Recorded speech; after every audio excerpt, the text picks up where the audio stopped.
My wife's birthday was a few weeks ago. She turned 50 years old. That you know my wife is 50 years old means that I asked her if it was okay to leave that fact in this piece. And she said yes. I wasn't going to just tell you without asking her first because I love my wife and because I love peace in my home. Love is active. It inspires thought, emotion, and action. There are some who believe that the opposite of love is hate. It's not. Love and hate are the positive and negative sides of the same coin. The opposite of love is apathy. You don't love something or someone if they don't move you. And that is why I couldn't just sit by and let my wife's 50th birthday go by without doing something. I love her too much. I want her to have good memories of such a special milestone day in her life, so I started planning her 50th birthday before her 49th birthday had even come about. For a while, I thought I would take her someplace special, just the two of us. But we did that for our 25th wedding anniversary, and it made sense for that, because that day was about the two of us. This day was about her life, about the people who have meant something to her throughout the 50 years. So I decided that a surprise party was the way to go. A surprise party that included her mother, her father, her brother, and as many of the dozens of cousins as possible. It would include her best friends and the people who have been important in her life. The problem is that none of those people live in the same place, and very few live anywhere nearby. Now, I'm not a rich man. I would love to have been able to fly everyone out to Los Angeles first class and then put them up at the Luxury Rich Seasons International Astoria or some shit like that. But I couldn't. I had to convince all of these people, also not rich, to put their lives on pause and spend the money to take a plane, train, or automobile out to La La Land to celebrate the birthday of my favorite girl. And that did not happen. The last year has been full, hectic, stressful even at times. Both of my sons graduated, one from high school, the other from middle school. College applications had to be filled and tuition found. My wife's parents actually flew out for their graduation and gave gifts and all, and other family members had other issues, and it was just too much to ask. But I refused to give up because love, you know? I couldn't get the whole family out, but I could get her mother back out here again. And I could drive a few hours to pick up our son from college so that he could be here for that day. I could call her friends who are close enough so it's not that big of a hassle, and so I did. The plan C by this point, was that her friends would invite her out for dinner for a girls' night out. I would have already taken her out for a birthday brunch that morning. My wife would be happy with that day and would not suspect that I, along with her mother and her sons, one of whom she hadn't seen since we dropped him off at college a few months before, and celebrate with her that evening. She would also have no idea that the next day would start part 2 of the plan. In part 2 of Plan C, the family would fly out to Las Vegas to see a show that my wife had been wanting to see for years, MJ Live, a tribute to Michael Jackson. Now I know that Michael Jackson is a controversial figure. When it comes to those of my generation, many people love the king of pop, and a number of people hate him. Some are torn, but very few are completely apathetic. Well, we love Michael Jackson. His music has meant a lot to our lives, and for many reasons, we don't believe the things that some of his haters believe about him. And I am not going to argue with you about it right now. My wife's mother arrived the day of my wife's birthday. I know, long story. But her plane would arrive just in time for me to pick her up on the way back from my son's college and get to the restaurant on time. That was until there was an accident on the Interstate 10, adding an hour and a half to my drive. My mother-in-law called me as I was trying my best not to rage on the road, and we decided that she would wait for me at the airport. We would probably arrive to the restaurant late, but fine, nothing's perfect.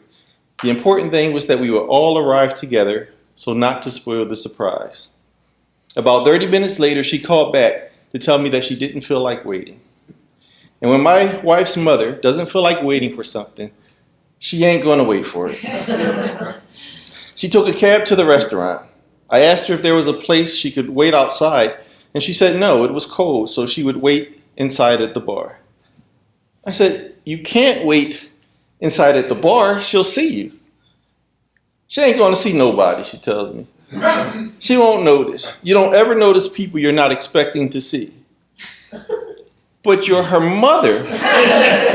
She'll notice you. I'm going inside. 20 minutes later, as I'm zipping through traffic on the way to the restaurant, breaking laws but making good time, my mother-in-law calls me again. Guess where I am? Where? At the bar, drinking my second Grey Goose. And guess who else is at the bar? She's already there. That's right, your wife is about 5 feet away from me. So she saw you. Nope, she has no idea I'm here. I arrived at the restaurant and I see Mama Gail, my mother-in-law, my wife's mother.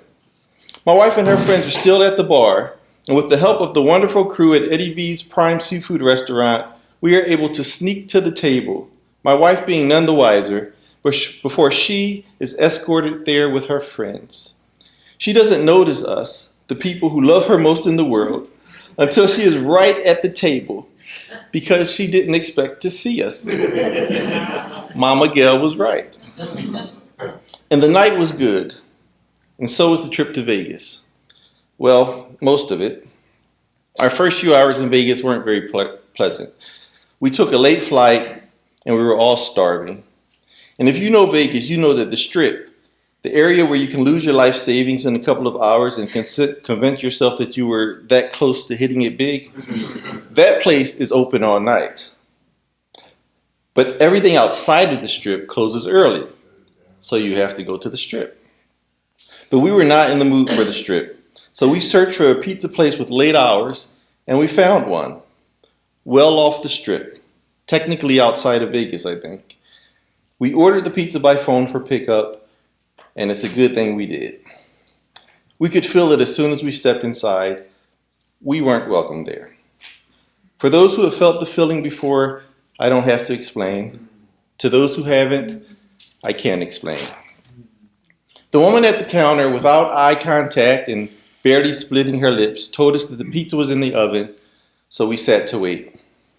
Now, pizza doesn't take very long to cook, and the place wasn't crowded, so we were surprised when more than 20 minutes had gone by without a word.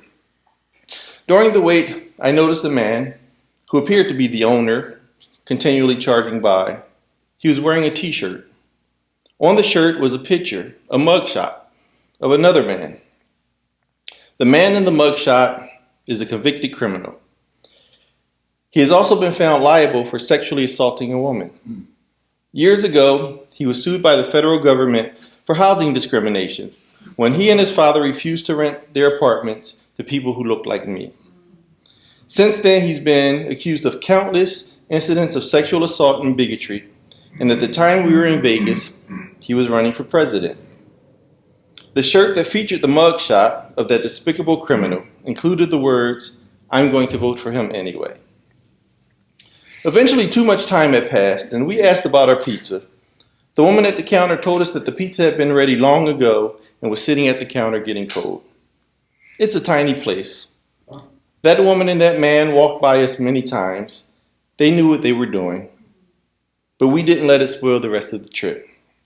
When we got back home after a wonderful birthday celebration, the reality of life came crashing back, hitting us smack in the face. A few days later, that hateful man who adorned the shirt of the guy in the pizza place was voted in as our next president. Now, I don't know for sure that the owners of the pizza place are racist, but I have a guess. I definitely don't believe that everyone who voted for the man on the shirt is racist or misogynist. What I do know is that they voted for that man despite the fact that he is. They voted for him regardless of what having a president like that will mean for their fellow citizens. They are content to live their lives, and in the face of it, just as many non-hateful Americans did during Jim Crow while people were lynched, raped, and beaten, and living in fear. Just as many non-anti-Semitic Germans did in the 1930s and 40s, while many hateful people were active and the lives of 6 million were taken. I hear people say and pray and sing that the world needs more love, as if it's a thing you hope for and not a thing you do. I see advertisements against hate all around me, and many are satisfied with themselves because they don't hate. But because you don't hate does not mean that you love. Love is active, and in this time when the hateful are on the move, it's not enough to simply sit around and not hate. What the world needs now, actually and actively, is love.